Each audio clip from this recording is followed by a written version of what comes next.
जीवन में ऐसे जीना है जैसे एक दर्शक, जैसे जीवन के बड़े पर्दे पर एक कहानी चल रही है और हम देख रहे हैं। एक दिन भर के लिए प्रयोग करके देखें और जिंदगी दूसरी हो जाएगी। एक दिन तय कर लें कि सुबह 6 बजे से शाम 6 बजे तक इस तरह जिएंगे जैसे एक दर्शक, और जिंदगी को ऐसा देखेंगे जैसे कहानी एक पर्दे पर चलती हुई, और पहले ही दिन जिंदगी में कुछ नया होना शुरू हो जाए। आज ही करके देखें, एक छोटा सा प्रयोग करके देखें कि जिंदगी को ऐसे देखेंगे जैसे बड़े कैनवस पर, एक बड़े पर्दे पर कहानी चलती हो और हम सिर्फ दर्शक होंगे। सिर्फ एक दिन के लिए प्रयोग करके देखें, और उस प्रयोग के बाद आप दोबारा वही आदमी कभी नहीं हो सकेंगे जो आप थे। उस प्रयोग के बाद आप आदमी ही दूसरे हो जाएंगे। साक्षी होने का छोटा सा प्रयोग करके देखें आज घर जाके, और जब पत्नी गाली देने लगे या पति गर्दन दबाने लगे तब इस तरह देखें कि जैसे कोई साक्षी देख रहा है। और जब रास्ते पर चलते हुए लोग दिखाई पड़े, दुकानें चलती हुई दिखाई पड़े, दफ्तर की दुनिया हो, तब ख्याल रखें जैसे किसी नाटक में प्रवेश कर गए और चारों तरफ एक नाटक चल रहा है। एक दिन भर इसका स्मरण रख के देखें और आप कल दूसरे आदमी हो जाएंगे। दिन तो बहुत बड़ा है, 1 घंटे भी कोई आदमी साक्षी होने का प्रयोग करके देखे, उसकी जिंदगी में एक मोड़ आ जाएगा, एक टर्निंग आ जाएगी। वह आदमी फिर वही कभी नहीं हो सकेगा जो 1 घंटे के पहले थे, क्योंकि उसे 1 घंटे में जो उसे दिखाई पड़ेगा वह हैरान कर देने वाला हो जाए। और इस 1 घंटे में उसके भीतर जो परिवर्तन होगा, जो ट्रांसफॉर्मेशन होगा, जो कीमिया ही बदल जाएगी, वो उसके भीतर चेतना के नए बिंदुओं को जन्म दे देगी। 1 घंटे के लिए ऐसे देखें कि अगर पत्नी गालियां दे रही, अगर मालिक गालियां दे रहा है, तो ऐसे देखें कि जैसे आप सिर्फ एक नाटक देख रहे हैं, और फिर देखें कि क्या होता है। सिवाय हंसने के और कुछ भी नहीं होगा, सिवाय हंसने के और कुछ भी नहीं होगा। भीतर एक हंसी फैल जाएगी और चित्त एकदम हल्का हो जाए। और कल यही गाली बहुत भारी पड़ गई होती, पत्थर की तरह छाती पे पत्थर बन के बैठ गई होती। इस गाली ने भीतर जहर पैदा कर दिया होता, इस गाली ने भीतर प्राणों को मत डाला होता, इस गाली ने भीतर जाके जीवन को एक संकट, एक अशांति पैदा कर दी होती। जिंदगी एक प्रतिक्रिया बन जाती है, एक रिएक्शन बन जाता, जिंदगी एक तूफान और एक आंधी हो जाती। वही गाली आज आई थी, और इधर भीतर अगर साक्षी है तो गाली ऐसे ही बुझ जाएगी जैसे अंगारा पानी में पड़ के बुझ जाए और राख हो जाए, और आप देखते रह जाएंगे। और तब हैरानी होगी कि यही गाली कल पीड़ित करती थी, आज क्या हो गया। यही बात कल बहुत कष्ट देती, और आज क्या हो गया। आज आप बदल गए, दुनिया वही है।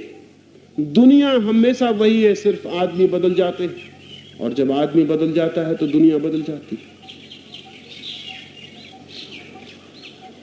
दूसरा सूत्र है, पहला सूत्र है जीवन एक सपना, दूसरा सूत्र है उस सपने में एक साक्षी की तरह जीना। साधना के यही 2 सूत्र हैं। जीवन एक सपना है और सपने में एक साक्षी की तरह जीना। और जो आदमी सपने में साक्षी की तरह जीना शुरू कर देता है, उसकी जिंदगी में क्या हो जाता है इसे शब्दों में कहना मुश्किल है। इसे तो केवल करके ही जाना जा सकता है, इसे तो प्रयोग करके, एक्सपेरिमेंट से ही पकड़ा जा सकता है और पहचाना जा सकता है कि क्या हो जाता है। तो थोड़ा सा प्रयोग करें और देखें। मंदिरों में जाने की फिक्र छोड़ दें, जिंदगी ही मंदिर बन जाती है अगर साक्षी बन के खड़े हो जाएं। पहाड़ों पर, हिमालय पर जाने की चिंता छोड़ दें, वो जिंदगी यहीं इसी क्षण तीर्थ बन जाती है अगर साक्षी बन जाए।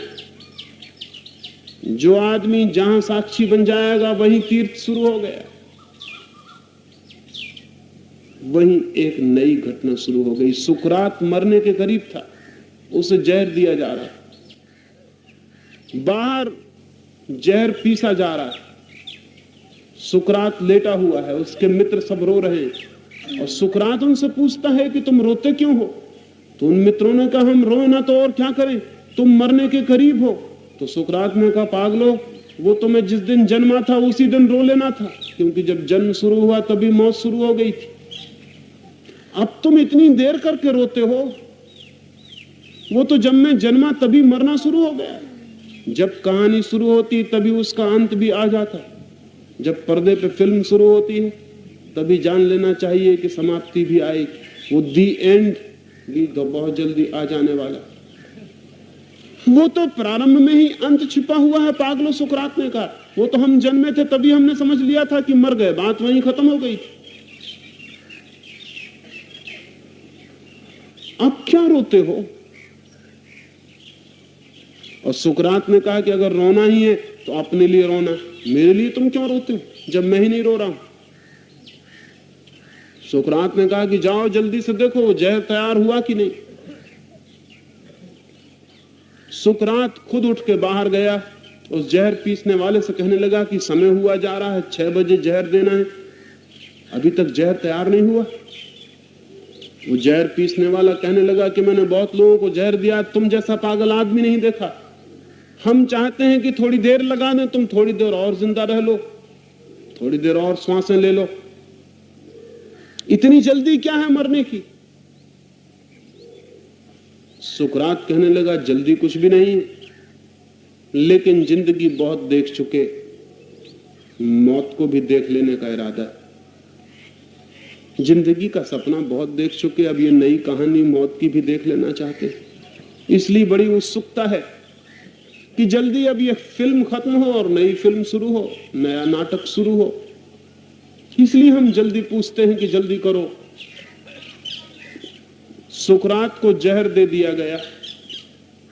वो आदमी इस तरह जहर पी लिया जैसे किसी और आदमी को जहर दिया गया हो। जहर पीता रहा और बातें करता रहा। जहर पी के लेट गया और कहने लगा कि मेरे पैर ठंडे हो रहे हैं, ऐसा मालूम पड़ता है कि पैर ठंडे हुए जा रहे हैं। मित्रों ने कहा कि पैर ठंडे हुए जा रहे हैं, तुम ही ठंडे हुए जा रहे हो। सुकरात ने कहा कि मैं ठंडा कैसे हो सकता हूं, मैं तो जान रहा हूं कि पैर ठंडे हो रहे हैं, मैं तो अब भी वही हूं। फिर उसने कहा कि मेरे घुटनों तक जहर छा गया, अब मेरी कमर तक के हाथ पैर ऐसे हो गए जैसे हो ही ना, मुझे पता नहीं चल रहा है। लोगों ने कहा क्या बातें कर रहे हो, तुम ही ठंडे हुए जा रहे हो। सुकरात ने कहा कि मैं तो पूरी तरह वही का वही हूं जो जहर देने के पहले था। हाँ, इतना मालूम पड़ रहा है कि हाथ पैर ठंडे हुए जा रहे हैं, हाथ पैर जा रहे हैं। ये हाथ पैर वाली कहानी खत्म हुई जाती है, अब शायद कोई दूसरी कहानी शुरू होगी। मैं तो वही हूं, मैं तो अब भी देख रहा हूं। जिंदगी भर जिसने देखा हो वो मौत को भी देख सकता है, और जो मौत को भी देख सकता है उसकी मौत कैसे हो सकती? जिसने साक्षी का भाव साध लिया वो अमृत को उपलब्ध हो जाता है। स्वामी राम अमेरिका गए, वो बड़े अजीब आदमी थे। दुनिया पे कुछ थोड़े से अजीब आदमी कभी कभी पैदा हो जाते हैं, इसलिए दुनिया में थोड़ी रौनक। स्वामी राम बहुत ही अजीब आदमी थे। अगर कोई उनको गाली दे देता तो वो खड़े होकर हंसने लगते और मित्रों को जाके कहते कि आज बाजार में राम को खूब गालियां पड़ी। तो लोग कहते राम को, आपको नहीं। स्वामी राम कहते कि मुझको लोग जानते ही नहीं, गालियां कैसे देंगे? राम को जानते हैं, राम को गालियां देते। और जब राम को गालियां पड़ रही थी तब हम भीतर बैठ के हंस रहे थे मन ही मन में कि अच्छा है बेटा, खूब गालियां पड़ रही।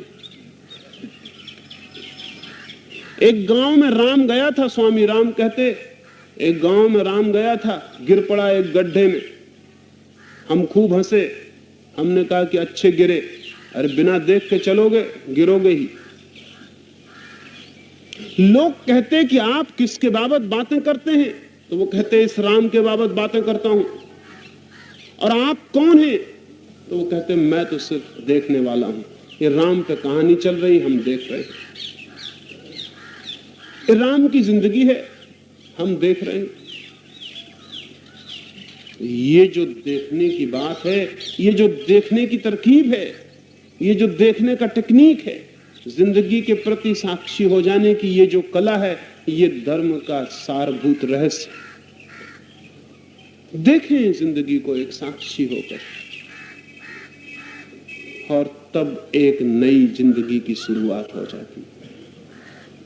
वो नई शुरुआत सत्य पर ले जाती है, उस सत्य पर जिसका न कभी कोई जन्म हुआ, उस सत्य पर जिसकी न कभी कोई मृत्यु होती है, उस सत्य पर जो कहानी नहीं है, उस सत्य पर जो सपना नहीं है। लेकिन अगर हम इस सपने में और कहानी में ही खोए रहे तो शायद उसका हमें कभी भी पता नहीं चलता।